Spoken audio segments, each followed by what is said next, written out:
Salam, saya Farel Adnan Valeska, mahasiswa program studi S1 Antropologi Budaya. Pada kali ini, kita akan membahas budaya yang ada di Nusantara, yaitu budaya yang dimiliki oleh masyarakat Baduy. Masyarakat Baduy memiliki budaya yaitu budaya Kawalu, yang berarti budaya untuk menutup diri dari lingkungan luar. Budaya ini saya ambil untuk memenuhi tugas mata kuliah Pengantar Ilmu Budaya Fakultas Ilmu Budaya Universitas Gadjah Mada pada 2024. Sekilas tentang masyarakat Baduy. Masyarakat Baduy itu hidup di Desa Baduy atau Kanikes yang berada di wilayah Kabupaten Lebak, Banten. Di dalam desa Kanikes ini terdapat suku Baduy atau biasa disebut juga sebagai orang Kanikes. Populasi dari suku Baduy ini kurang lebih adalah 26.000 jiwa yang dibagi menjadi dua wilayah, yaitu Baduy luar dan juga Baduy dalam. Perbedaan ini didasarkan pada sikap mereka terhadap modernitas, di mana suku Baduy luar itu sudah mulai untuk mengadopsi teknologi, pengetahuan, dan juga aspek-aspek dunia modern lainnya. Sementara masyarakat Baduy dalam lebih bersifat konservatif dalam menjaga budayanya. Oleh karena itu, baik masyarakat Baduy dalam maupun masyarakat Baduy luar akan memiliki perbedaan dalam cara menjalani tradisi mereka karena pengaruh dari adanya modernitas tersebut. Namun, walaupun mereka memiliki perbedaan dalam tradisi, mereka tetap mempunyai satu tradisi yang dibagi, maksud saya menjadi tradisi bersama bagi mereka, yaitu ritual Kawalu. Ritual Kawalu ini memiliki asal kata dari kata kembali. Maknanya adalah bagi masyarakat Baduy untuk menjaga keseimbangan atau harmoni antara tiga aspek kehidupan utama, yaitu Tuhan, alam, dan juga manusia. Kembali ke Kawalu, sebenarnya apa yang dilakukan masyarakat pada saat acara Kawalu? Jadi Kawalu ini sebenarnya adalah proses masyarakat Baduy untuk menutup dirinya terhadap masyarakat luar. Jadi mereka akan mengurung diri di daerahnya, tidak diperkenankan untuk keluar, dan juga melakukan puasa-puasa tertentu. Sehingga puasa ini dilaksanakan selama 3 bulan. Maksud saya 1 kali dalam 1 bulan dan dilaksanakan dalam 3 bulan. Nah, puasa ini wajib dilakukan oleh seluruh suku Baduy. Namun puasa ini baru dianggap wajib apabila sudah dianggap dewasa. Tanda dari dewasa itu adalah masyarakat atau orang yang sudah sunat bagi laki-laki atau minimal berusia 10 tahun. Ritual ini dilaksanakan dengan bergotong royong, baik oleh laki-laki, perempuan, anak muda, dan juga orang tua. Namun dengan pengecualian yaitu lansia dengan keterbatasan fisik dan juga perempuan yang sedang datang bulan. Itu tidak diwajibkan untuk mengikuti upacara Kawalu. Nah, ritual Kawalu ini dilaksanakan setelah Idul Fitri, yaitu pada bulan Syawal apabila dalam kalender Islam. Hari pelaksanaannya akan ditentukan oleh ketua suku. Masyarakat Baduy percaya bahwa penentuan tanggal yang tepat akan menghasilkan juga keberkahan yang lebih banyak bagi masyarakat Baduy. Nah, untuk puasanya sendiri itu dilakukan dengan jangka waktu pada saat mereka ingin tidur atau jam 12 hingga perkiraannya jam 4 hingga 5 sore dengan waktu buka puasa yang ditentukan oleh ketua suku atau biasa disebut puun. Seperti yang sudah saya katakan terlebih dahulu, puasa ini dilakukan selama 3 kali, yaitu pada bulan 1 Kawalu bernama Kawalu Tembe yang dilaksanakan pada tanggal 17 bulan Kasa.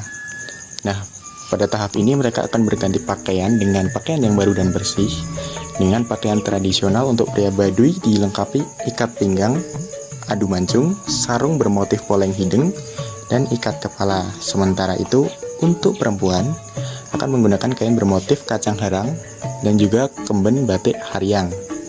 Lalu sederet ritual akan dilakukan seperti membuat saji yang dilakukan untuk para wanita, mandi di sungai, pembacaan mantra oleh puun, dan juga diakhiri dengan makan saji atau buka puasa.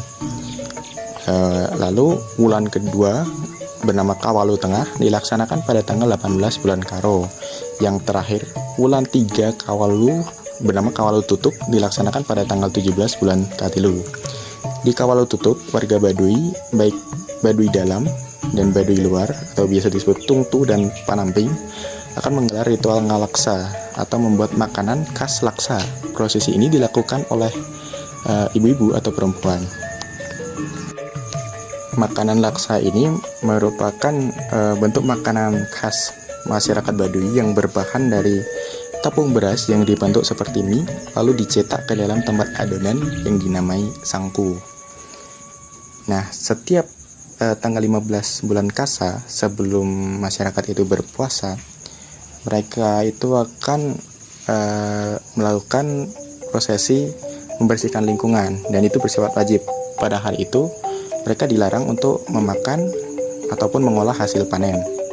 Mereka hanya diperbolehkan untuk menggiling padi.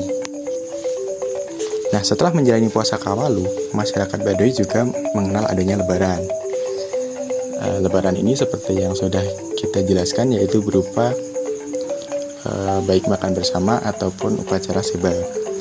Pantangan dari puasa ini itu seperti puasa pada umumnya, yaitu tidak boleh makan, minum, dan lain-lain. Upacara Kawalu ini memiliki beberapa aspek-aspek upacara yang bisa kita garis bawahi, yaitu doa dan permohonan.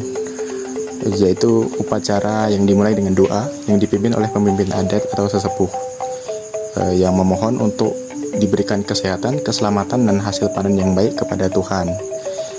Dan juga doa yang mencakup permohonan maaf atas segala kesalahan yang telah dilakukan masyarakat Baduy. Yang kedua adalah penyucian.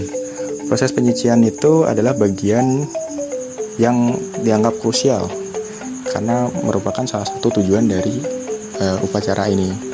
Jadi masyarakat itu akan melakukan ritual mandi di sungai atau sumber air yang dianggap suci bagi mereka.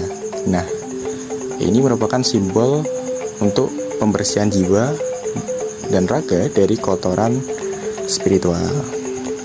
Yang selanjutnya adalah penyajian makanan tradisional. Ini termasuk laksa, hasil pertanian yang dibagikan kepada semua peserta yang mencerminkan nilai kebersamaan dalam komunitas. Makanan yang disajikan itu ada laksa, nasi, sayuran, lauk pauk, yang semua dihidangkan dengan cara-cara tradisional. Dari upacara yang telah dilakukan menandakan bahwa Kawalu masyarakat Baduy itu tidak hanya berkaitan dengan aspek-aspek spiritual ataupun aspek sosial, tetapi juga berkaitan dengan kearifan lokal dalam menjaga lingkungan hidup dari masyarakat Baduy tersebut. Mereka memiliki pemahaman yang mendalam mengenai pentingnya menjaga ekosistem. Mereka percaya bahwa keberlangsungan hidup mereka itu bergantung pada kelestarian alam. Oleh karena itu, dibuatlah berbagai adat yang mengatur termasuk pada upacara Kawalu. Banyak sekali upacara dalam Kawalu ini yang berupa ritual-ritual yang menekankan pada penghormatan terhadap lingkungan dan alam. Misalnya pada waktu pembersihan tadi, terus pada saat masyarakat itu menanam pohon, merawat lingkungan, dan masyarakat Baduy itu menganggapnya sebagai wujud rasa syukur dan terima kasih mereka kepada alam yang telah memberikan mereka sumber penghidupan itu tadi. Dari sisi antropologis, kita dapat melihat bahwa Kawalu itu tidak hanya menjadi sebuah upacara adat yang berfungsi untuk mengikat masyarakat Baduy secara spiritual, namun juga dimaknai sebagai unsur-unsur kepercayaan masyarakat dan juga ideologi bahwa masyarakat Baduy itu peduli tentang lingkungan, yang mana ideologi tersebut itu dapat diteruskan kepada generasi-generasi yang akan datang, sehingga apa yang dianut oleh masyarakat Baduy itu akan bisa terus sustainable, terus berlanjut hingga ke generasi-generasi yang selanjutnya. Bisa dilihat bahwa generasi muda itu juga dilibatkan dalam persiapan maupun dalam pelaksanaan upacara adat Kawalu ini. Dan juga pelaksanaan Kawalu ini terjadi proses harmonisasi antara masyarakat Baduy luar dan juga masyarakat Baduy dalam.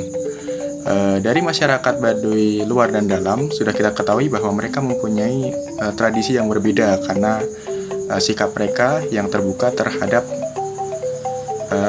modernisasi dari luar adat. Namun bisa kita lihat bahwa dalam upacara Kawalu ini mereka semua bercampur, bersatu padu, sehingga mereka dapat menciptakan suatu harmoni, dan harmoni yang bisa kita katakan membentuk suatu ikatan yang saling menghormati antara masyarakat yang berbeda. Upacara Kawalu ini bisa kita lihat, bisa kita maknai dengan kesimpulan bahwa masyarakat Baduy itu memiliki adatnya sendiri, caranya sendiri untuk dapat menjaga identitas mereka dengan cara mengurung dirinya sendiri selama beberapa bulan tertentu. Dan itulah yang menurut saya menjadikan hal tersebut sebagai local wisdom, bagaimana masyarakat itu mempunyai pemikiran untuk dapat menjalankan sesuatu dengan caranya sendiri.